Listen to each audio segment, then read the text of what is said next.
Hello all, Shadwell here, ready to talk about the next film in my collection, Slasher from 1987. It's the 36th film in the 50 Decrepit Crypt of Nightmares collection, is directed by somebody, and stars several people. I was vague on the directed and starring on because this is actually, as it would seem, an unlawful copy of the film Blood Cult from 1985, directed by Christopher Lewis and starring Charles Ellis and Julie Andelman. Uh-oh, somebody did something bad and the people at Pendulum Pictures seem to be sharing some of the complicity.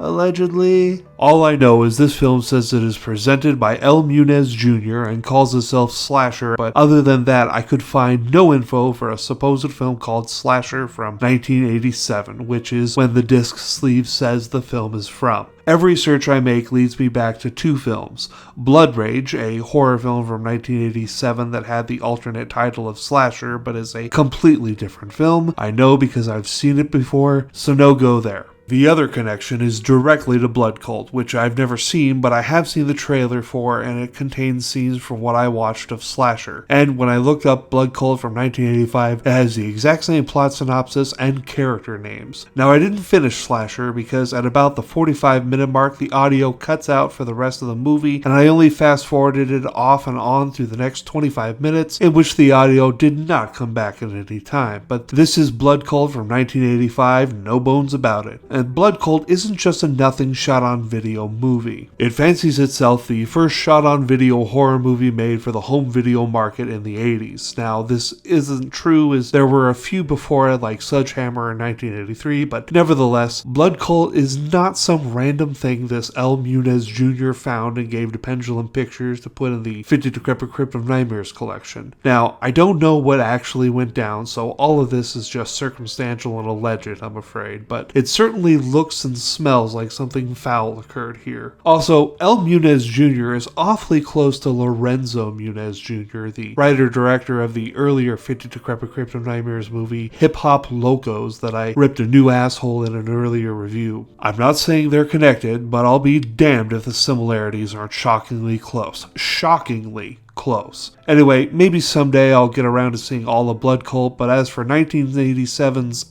Slasher, I couldn't finish it because the audio cut out for the last half of the film, so F- of course. Tomorrow we go back to the B section of my collection with the tearjerker Beaches. Jesus, I'm getting weepy just thinking of the last act of it. That's tomorrow. See y'all then.